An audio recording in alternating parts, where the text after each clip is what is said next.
George, you said during the week in practice, McCaffrey looked pretty damn good. Decent, right? Yeah. Did he look better today, or is that what you were seeing? I think he looked good. I don't know what his stats were, but a trifecta inspired by the World Series, passing, rushing, and catching. The catch was pretty filthy, too, back in the end zone. He's a hell of a football player.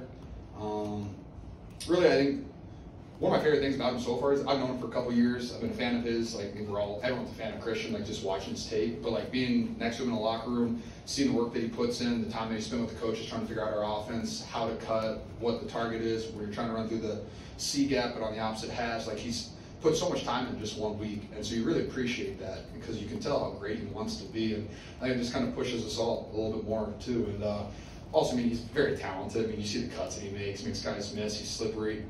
So I think he's only going to get better in our offense, and hopefully we can continue to give him the ball and open up those lanes for him. George, did you take a TD away from you though? That ball looked like it was coming your way. I mean, I was a clear out on that. Usually we don't run that play from we usually run that from the 20 or the 30. So I was just kind of scrambling around trying to get open. But I think Jimmy saw him. I didn't see Christian at all, and he just snagged that. But hey, I got one at the end, so I'm okay with it.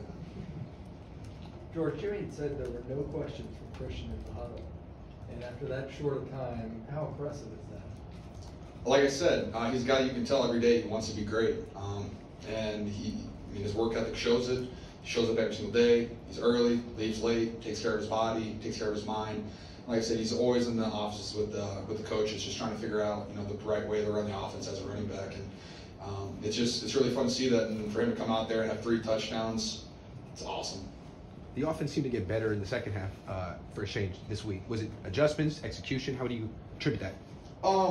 I mean, one thing that Jimmy brought it up to our whole offense was that we've been slow coming out in the second half. We have been, and he's like, we have to whether it's him, whether it's O-line, whether it's wide receivers, tight ends, whoever it is, we have to come out on it. And so we just made it a point of emphasis, especially this game, just really come out there and just go for it. Why not? We can't waste a possession. We moved the ball. We didn't, score our opening drive, but we definitely came out a little bit hungry. You could tell our defense got a nice stop, and then after that, our offense was just clicking. Can you silence your phone, please?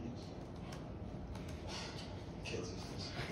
George, probably the most complete offensive performance today. What do you think the ceiling can be for this offense? You still get Debo back and Juwan Jennings. Yeah, Debo's decent still, right? I mean, there's a lot of guys on this offense that can move the ball. We have a lot of guys that get yak. We have a lot of guys that get open. And our offensive line really, that's what I saw there. I think our offensive line was clicking, especially in the run game. We're, moving, getting holes for Christian, the running backs, giving Jimmy time. I know we had a couple sacks, but I think overall, especially in the second half, that we played at a really high level. And it's just, everybody was just playing together. And I think that's all it is. And I mean, with all those skill positions, there isn't a ceiling, really. I mean, we should go out there. We should be getting a lot of points. I mean, that was the biggest difference from this week and last week. We scored touchdowns. And so when you score touchdowns, you win games. So we're just going to continue to try to do that in the red zone. Christian McCaffrey is first on the backfield. Does it make it easier on your job as a run blocker? When you're running the ball, especially outside zone type of stuff, if you have a running back that's fast enough where you can push the edge and the outside linebacker on the ball, whether it's Leonard Floyd or whoever's out there, and they think that the ball might actually bounce before they cut it up inside, it really eliminates holding calls, makes my job way easier, and also stretches the defense out. So their backside 3 technique's the guy that's going to have to make the tackle, and he can't do that all day because he weighs 300 plus pounds. And so Christian's figuring that out, but when you have a running back like that can stretch and cut, because that's not every offense. Not every offense does that. Not every offense asks the running backs to do that. And I think Jeff Wilson does a really good job of it too. Tevin Coleman does a great job of it too. But Christian stepped into that role, and I thought he did a good job of setting up his blocks and just allowing us to pave the lane for him. How would you grade his touchdown pass? I mean, that was a dot. Perfect, right to BA. Like I said, the pass was awesome, catch was awesome.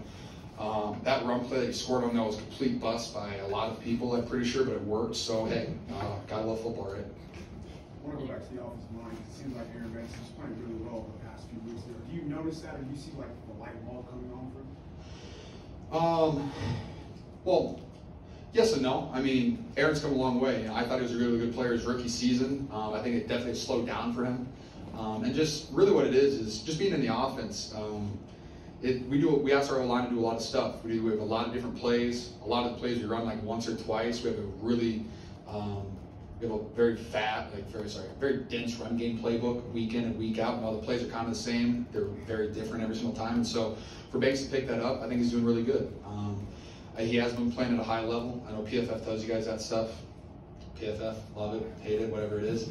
But yeah, no, I think it stands out on film. Whenever I watch the tape, I watch myself. I go back and I watch skill guys, and I make sure I watch the O-line at least once or twice, every single guy. And I think Banks has stood out. I mean, our run game, I think a lot of the guys have stood out in the run game.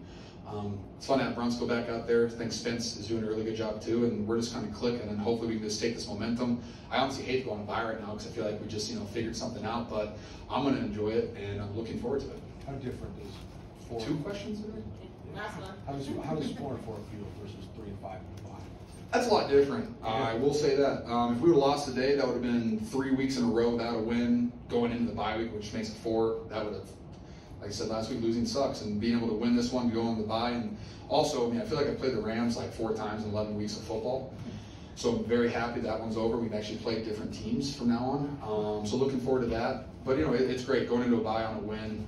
You really can't ask for anything better, especially given our situation. And I think we've dropped some. I've said that already. We dropped a couple early on that we probably really shouldn't have. I wish we were sitting at 6-2, but 4-4 with 3 wins in the division.